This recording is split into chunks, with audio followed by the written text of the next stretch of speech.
Hi there, it's Plugged On, I'm Keith, and I'm here to do a TV review. But instead of just doing an episode, I'm going to do an entire series. Specifically, the Defenders miniseries, which debuted today as I'm recording it, the 18th of August. So, this is the culmination of all of Marvel's Netflix shows. You know, the first two seasons of Daredevil, Jessica Jones, Iron Fist, and Luke Cage, and it comes to this, in which all four of them come together to fight the Hand, which has been like the villains of Daredevil and Iron Fist previously, but then they kind of all come together with this. So there's only 8 episodes in this, which I think is good because then it doesn't overstay its welcome. That was definitely a problem I feel like with Luke Cage and Iron Fist, is that those ended up being very, very long, and I feel like those stories might have benefited from being a lot shorter. So I'm not gonna go into super plot details, just because I don't want this to be too terribly long. But I'll talk in general about what happens in each episode and talk about each character's plot development. But like the first episode's very much the first episode is basically like a catch-up episode, like finding out where everybody is. You know, Matt's given up being Daredevil and he's just a lawyer, but he's battling with whether or not if he really wants to give up that life or not because of Elektra. Jessica Jones is kind of temporarily retired from being a private investigator after what happened with Kilgrave. You know, Luke Cage gets out. He just got out of prison, whereas Danny and Colleen are still off fighting the Hand. And so and I think they do a very good job of getting each of them into the plot in a way that is very natural. You know, of course, Danny and Colleen are the easiest because they're still tracking the Hand. Turns out the Hand's using kids from Harlem to kind of move things around and be cleanup crews, so that's how Luke gets involved. A father goes missing and the family's worried, so they try to get Jessica Jones to help them, and then Matt's just kind of always involved when it comes to the Hand. And then the series kind of goes on. The next episode is more of the same, kind of building towards when characters meet, in which Luke and Danny get in a fight, and then Jessica gets not arrested, but she gets held at the police station, and Matt becomes her attorney. And then again, the next episode is finally all four of them come together. And it's interesting because, like, in a very Avengers-esque way, they kind of don't get along at first. Like, you know, they each kind of it's like, I just want this, all I want is this. You know, Luke just wants to help Harlem. Jessica only cares about helping her clients, whereas Danny wants them all to work together because he's like, hey, I tried this war alone. You know, maybe we need to work together. Whereas Matt's like, nope, we're not doing this, because everything's going to get twisted. And they kind of worked, and then eventually they kind of all come together and work together, because like in some ways, it turns out Danny's the key. It's what the Hand is after, and there's a lot of other cool things to happen.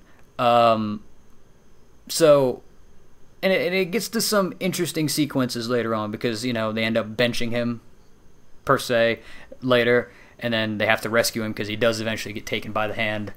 But this miniseries I think is good. I think it's definitely better than Iron Fist and Luke Cage, for multiple reasons. Like, for one, I feel like they're starting to figure out what to do with Iron Fist, whereas he was a super serious, overly dramatic character in Iron Fist, whereas he's a little bit more of like, I guess, a fuck up in this one. Like, he messes up a lot more, which a guy who has a lot of power and messes up kind of feels a little bit more, you can kind of feel a little bit more down to earth. Like, you know, he ends up messing up and kind of unwillingly falling into a trap towards the end of the season, is what I'll say. And like, you know what I mean? So that's kind of like how that works in his favor. But it's interesting the place he ends up at the end of the series, because before he kind of had this like, this is my divine purpose, but now he kind of, almost in a very Daredevil-esque way, he's like, I just want to help people now. I just want to help New York, which I thought was a very good step for his character to go. Luke Cage doesn't really develop all that much further. Like, he's very much in the same place. Like, he wants to help people, and he goes back to helping Harlem. But like, yeah, his character doesn't really develop that far. But I don't know if he needed to. Like, he just kind of fit. with what he was doing. You know, he's very reluctant to kind of get involved with gifted people again. I mean, the last time he did was with Jessica, and I mean, she shot him in the head with a shotgun. So, you know, so it didn't end so well for him. So I can kind of see his reluctance, but then like in some ways, he's very singular focused. There's a nice conversation between Danny and him in the third episode where they're kind of battling ideologically, whereas like, you know, Danny's like, you know, if they work for the hand, they're the enemy. I have to stop them. Whereas Luke's like, yeah, but some of these people are kids. You know, you can't punish people for trying to feed their families. And so it's kind of like a war of ideals in some ways, in which Luke's like kind of like, I don't want to fight all the time. But then he ends up fighting, and then Danny's like, okay, maybe I don't have to fight all the time. And so they kind of balance each other out. I really like that relationship, and they kind of come back to that quite a few times throughout the episodes. And they kind of do the same thing with Jessica and Matt, because they're both in very similar places. You know, Matt doesn't want to be Daredevil anymore, but then kind of finding out that the hand's back in things, he kind of is forced to back into it. And the same thing with Jessica. She kind of doesn't want to do the PI thing, but she gets pulled back into it. And their dynamic's really cool. They end up pairing off and doing a lot of cool things throughout the series. Because, like, I feel like Jessica might be the best used character, because you see her kind of, you know, even though she's very distant, and, you know, she has this very I don't care attitude, but she ends up caring for these people. And, you know, in one episode she goes off because she doesn't want to be a part of it, but then realizes that, okay, maybe I can't just step away from this now. Maybe there's something bigger going on here. So she ends up coming back into it and you know, coming back to help. And Matt's story is a little bit more interesting, just because he kind of becomes Daredevil again, but then like there's not really much else in terms of actual development for his character after that. I will say his story does set up Daredevil Season 3 in a very interesting way. Maybe if I do a little bit more of some specific spoilers towards the end of this video, I'll talk about it. But like I said, I don't really want to get into too much with the spoilers. But they do a good job with bringing in, like, you know, making it seem like, again, it's a connected world, which they've already done. Like, in the first two episodes, you know, you do meet Karen and Foggy from the Daredevil, from Daredevil. You do get to see Hogarth and Trish and Malcolm from Jessica Jones. You get to see Misty, well, mostly just Misty from Luke Cage. You know, Colleen is, you know, of course, around from Iron Fist, and of course, Clara, whom has basically been in every single series. Of course, she has a pretty significant role. But they even bring in villains. Like, Madame Gao is a villain, and she plays a decently prominent role. Bakuda, who is one of the villains in the later part of Iron Fist, is back. And I feel like they used him better here. He's a lot better as a like a side villain than being like, here, we're going to make you one of the main villains of a season. He does better in that kind of place than being like a focus. And then the main villain's played by Sigourney Weaver, who her character is Alexandra, whom is the leader of the Hand. Oh, give me a second. I'm going to pull it up just to see if I can get her Alexandra Reed. And she's the leader of the Hand. And it's, you know, there's the 5 fingers of the Hand, in which it's Bakuda, Gao, her, and then there's 2 others. Let me see if I can actually, if their names are on here, because I'm looking at like IMDb. Okay, I mean they're not, so I don't necessarily remember. But then also they're 2 lesser important. But then they're basically all coming together to take over New York because they're after something, and what they're after is the key to life itself. You know, one of the things about the Hand is that, you know, they can essentially not die and live forever. So they're after the substance, which is buried underneath New York. And they're kind of desperate because, as kind of hinted at in the trailers, which is like, I wish maybe they didn't show off in the trailers, Elektra is back. And they used the last of it to bring her back. So all of the Hand is mortal. So that should kind of lead you and give you a very good guess onto where, how that ends up for them, since now that they're mortal. And I think that she does a good a fairly good job as a villain. It's just like she's definitely not as good as like Kingpin or Kilgrave per se, but like she's good because Sigourney Weaver is a very charismatic actress, so you can just kind of sense that she is like all of that with the way that she delivers a lot of her lines. But so yeah, and so the plot kind of goes, and they kind of go and they fight and they get together. Stick is also in the series, and he kind of plays a little bit of a significant role in like the middle of it. But yeah, the series, is pretty. I did thoroughly enjoy it. Like I said, they managed to make Iron Fist pretty good, and I wouldn't say I'm excited for Iron Fist season 2. I'm more intrigued. Like, I'm excited for just about all the other ones. Maybe not so much Luke Cage. Like, Luke Cage is like, yeah, cool. Luke Cage season 2 is going to happen. But I'm definitely excited for Daredevil season 3. Definitely excited for Jessica Jones season 2. And then even though he wasn't in this one and he's not really connected to the Defenders story, I am excited for the Punisher when that comes up. So, the only thing is I wish maybe with like if they would have maybe had a couple more episodes, that maybe they would have given the side characters a little bit more stuff to do, because like Misty, who's the cop from Luke Cage, had a decent role in the beginning and the end of the series, and then of course Colleen, because it has to deal with the hand, and her story is very much wrapped up in the hand. Of course she had a big role, and of course Clara, of course, had a big role, because why wouldn't, or Claire, why wouldn't she? Sorry, I always say Clara, but her name's Claire. Why wouldn't she? She's been a part of every single show. Why shouldn't she have a big role? And whereas like Foggy and Karen had big roles because they kind of represented part of the opposite of Elektra in sort of the story of Matt Murdock and Daredevil. But like like Trish and Malcolm and Hogarth, even though Hogarth was literally in 2 scenes, like they weren't there that much. I wish maybe they would have used the side characters a little bit more in pushing the story forward instead of just having them be something to go back to in some ways. But other than that, like I said, I think the villains did very good.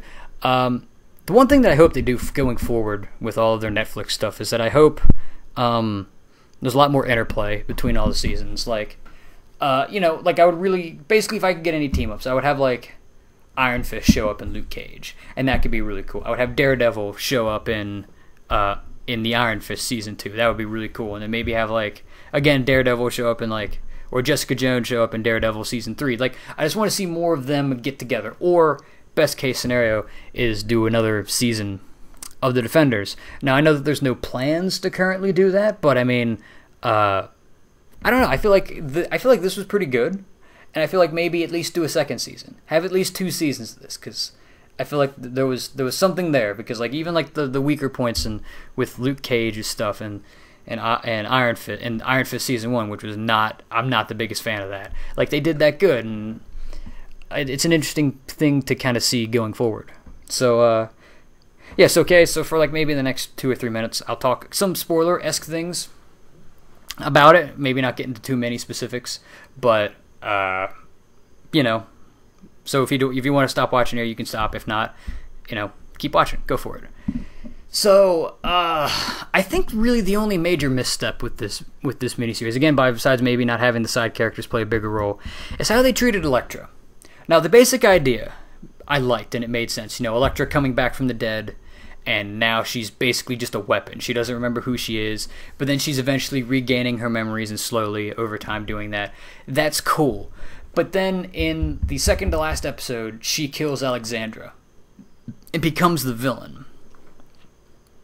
And I feel like that just kind of like robs her of character development.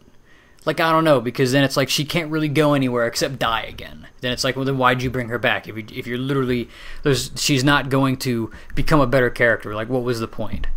So I feel like that might have been a misstep. Like, maybe it would have been cooler if she slowly remembered, and then she just kind of disappears, and then maybe it's a plot point in Daredevil season 3 where he's trying to find Elektra and, whatnot, or something like that. I just feel like, I just don't know if making her go full villain was the way to go.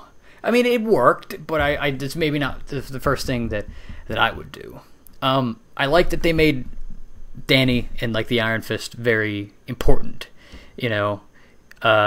because the Iron Fist is the key to getting down to to the substance, which turns out to be a dragon, one of the dragons, like the one that gave Danny his powers, and stuff like that. So like, the hand is after him, and I like that because again, it's giving more credence to his character being there.